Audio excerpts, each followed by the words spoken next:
Hey team, welcome back to Coach's Thoughts. You can probably see that we've changed the setup a little bit and we're trying something different. So what we're doing this week is, I guess I'm going to present two slides rather than standing in front of the screen.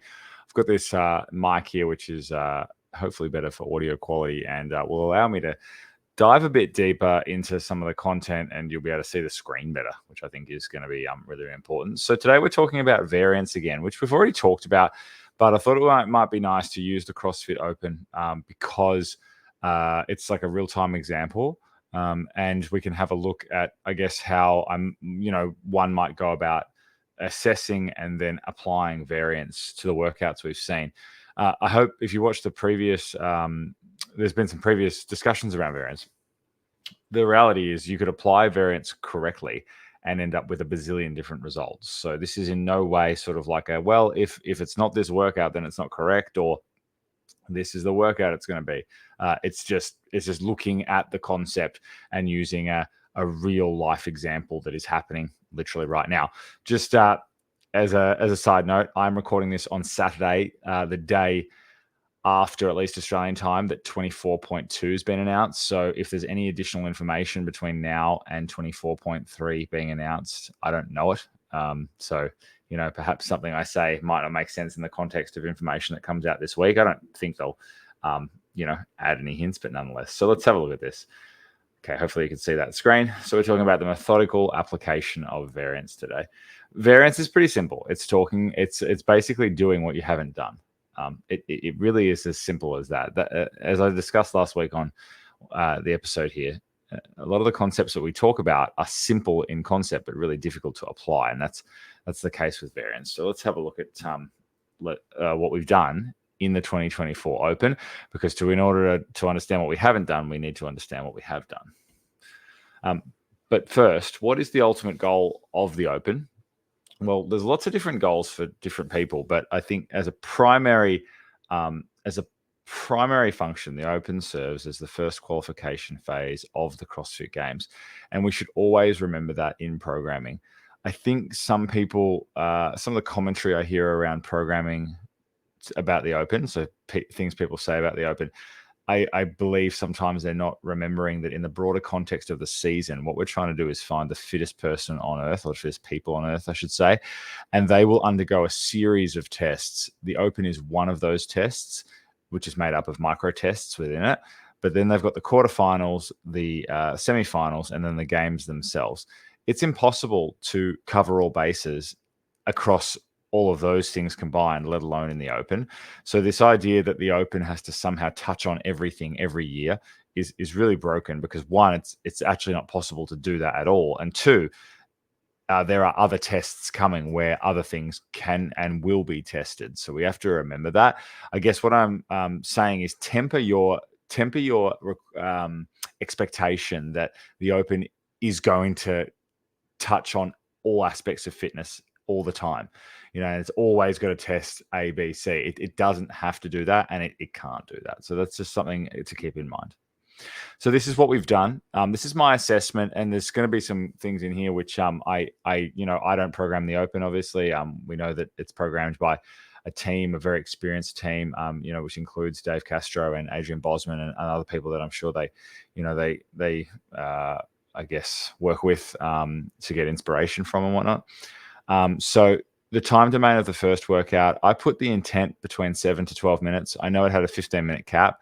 A time cap isn't necessarily the intent of a workout. I also know that people did it under 6 minutes. So I've got the intent there is 7 to 12. What I mean by that is that if you ran this at an affiliate type environment, that's the type of time domain you'd see most people get it done by. And if you look at the data on the Open, you'd see the most of the times fall within that bracket. And then obviously at a 20-minute AMRAP, so that's not particularly complex. It's a 20-minute time domain. The movements we've had two what I'd call light weightlifting movements, light to moderate. Don't worry if they weren't light or moderate to you, that's fine. I'm just saying the intent behind them was light. We've had two basics gymnastics. We've had one basic gymnastics movement, that was the burpee. We've had two monostructural movements, so the rowing and the double under, and then we've had two jumps. I know I just talked about the double under with monostructural, but we've had the jump over the dumbbell and the jump in the double under, obviously. The scheme just talks to what type of how many movements are in a workout. So we've had a couplet and we've had a triplet. And then the format talks to how the workout is, I guess, what is the priority in the workouts. The first one was task priority, that's for time. Second one was an AMRAP, which we'd call time priority. Honestly, this is really nice, broad CrossFit programming to cover in 2 workouts. There's some really good stuff covered here. Couplets and triplets are where the heart of good CrossFit lives. We've got 1 for time. We've got an AMRAP. 7 to 12 time domain is pretty brutal and pretty classic CrossFit. And then we always, we visit those 20-minute time domains often. Just in terms of patterns, I haven't mentioned actual movements here. There's a lot of assessment about that. Movement patterns. So we've pulled from the floor twice, the dumbbell snatch, obviously, and the deadlift. And then we've pushed from a gymnastics perspective, that's the burpee. And then we've pulled in the sagittal plane, which was the row. We've also done the jumping that I spoke of before. So what haven't we done? And by the way, this doesn't mean that this is exactly what's coming, but it's just a sort of broad assessment of how we might piece a workout together. So we haven't done a sub 5-minute time domain. People were very, very close to it in that first one, but we haven't done that really short sort of Fran-like time domain, if you will.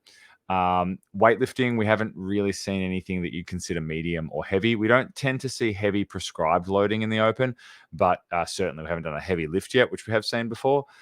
Gymnastics, we haven't seen any medium or high skill gymnastics. We haven't really seen any gymnastics. We've seen the burpee, which is classed as a gymnastics movement. So I think we can probably expect some of that to be coming. And then from a patterns perspective, we haven't seen any gymnastics upper body pulling. So that's basically hanging off the bar or the rings. And then upper body pushing. We haven't actually seen any upper body pushing. So we haven't really had our hands over our head except for the dumbbell snatch, which is a pull. There's obviously a bit of a push if it's a muscle snatch. And then we haven't squatted yet. So, there's some stuff here that I'm pretty confident we'll see some of that stuff. But again, like you don't get married to this idea that, it's the open. There has to be insert your thing that you think there has to be. There actually doesn't. And then we haven't seen a workout with more than 3 movements. So chipper. And then finally, and people, I always hear people sort of say, oh, they have to, again, like I want to stress, they don't have to retest a workout. They have done that several times. And it is part of our program philosophy that you should be retesting your fitness, but they don't have to do that in the open. But we haven't had a retest. So there's a chance that that would fulfill sort of I don't know if retesting is a requirement of variance, but it's certainly something that, we would see a lot of people think might come up in the open. So from this, you could package together so many different workouts and so many different movements. A friend of mine made a really great prediction. And the reason I think it's a great prediction is because it's not going off any sort of like, oh, wouldn't this be cool? And this would sound good at the announcement. And they've got these 2 people demoing it, so they'll do this, because I don't think there's heaps of logic in that. The reason I think it's a great prediction is because it's a really great expression of variance. And I said these 2 options because they're 2 different workouts, but they came as a package deal. That's 21.3 and 21.4. And by the way, the friend that predicted this, just to give credit where credit's due, was Mark Ireland, who's an affiliate owner, a CrossFit Level 3 trainer, and also on the CrossFit weightlifting seminar staff as well. So he predicted this, and I think it really touches on some stuff nicely. It's got a host of gymnastics. It's that short time domain that I was talking about. So it is a 15-minute workout. However, they're short efforts because they're separated by 1 minute of rest. So we're looking at like that higher power output. It's got a bunch of gymnastics pulling, and it fulfills the requirement of the heavy loading because there's a max lift on the right-hand side. I'll let you read that workout. We did this workout in 2021. So I'd say the only reason that this is less likely to come up now is because I've put it on this show and said, hey, there's a good chance this will come up. So it feels like that's the way the world works. But this would really nicely fit the bill from a variance perspective. Let's just look at some things that it doesn't do. So we'd be basically looking at light to moderate loading again if we saw this. So that'd be 3 workouts with light to moderate loading. That doesn't mean it's wrong. It's just like that piece there wouldn't necessarily be expressing variance from a loading perspective there. But we are seeing the loading go heavier in the max lift, like I talked about. Also, we've seen a lot of pulling from the floor, and the max lift complex there would be a pull from the floor, several pulls from the floor. We've got a deadlift, a clean, a hang clean, and they're all pulls from the floor. Obviously, the hang clean's not quite from the floor. So, I can't. I think I've probably overstated it now, but I can't express enough. It's really difficult in 3 to 4 tests to try to always cover your bases. It's not, I wouldn't say it's really difficult. I'd say it's impossible. And there are things here which we've doubled up on, if not tripled up on, over the 3 workouts, and that's totally okay. And then there's things that will be tested. I think this would be a great test to retest, and it would really fit the bill nicely from a variance point of view. So great call, Mark. And let's see if that's what pops out. Just some final thoughts here. I've sort of talked about the rules of variance, which, by the way, rules is my own term, and it's not really a term I like. I should have thought of something better. But true variance actually allows us to break these rules.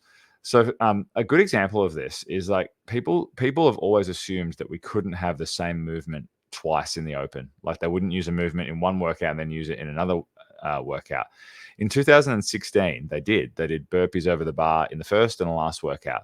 And some of you might be thinking, well, Ed said that variance is doing what you haven't done. So that's not a very good expression of variance, but it's like hypervariance, if you will, because up to that point, we'd have how many opens? We'd have 5 or 6 opens, and they hadn't had a movement that had appeared twice. So burpees appearing twice, it's not a lack of variance. It's actually a really great expression of variance. I won't harbor on about this, but Coach Glassman, I believe, once programmed a 10K run 2 days in a row or twice in the 1 week or something like that. And, you could look at that and sort of say, well, that's not very varied. We're running twice in the same week. Or you could say, well, that's actually hypervariance because as part of my training, I've never ran two 10Ks in the 1 week. Just something to think about. If you're true to variance, there are no rules because variance would see you try to break all the rules and make sure that you are prepared for the unknown and unknowable. And I think I've made this really clear, but it's worth harping on about again. This is like the open is 3, maybe 4 if there's a two-parter of a series of tests across quarters, semis, and games. So keep that in mind that not everything will be addressed. I think Mark's prediction really fits the bill nicely, and if it came out, it would be a great workout to tick some boxes. But then people would be like, "Hey, we haven't had war balls. You've got to have war balls." And it's like, no, you don't got to have war balls, but it would make sense if war balls came out as well. So there you've got it. Variance is a tricky beast, and when we're sort of approaching it in real time, you sort of see how many different options that we have, and then the most difficult thing is that you've got to work in your programming with a series of other factors. Now, I won't pretend to know exactly what those other factors are that need to be considered for the CrossFit Open, but I can as an affiliate owner. Like there's some great variance that exists in CrossFit that just simply can't be programmed because of the confines of the gym. And that's the reality of the Open as well. I don't want to go out on too much of a limb and speak from a position that I don't know, but we had shuttle runs last year.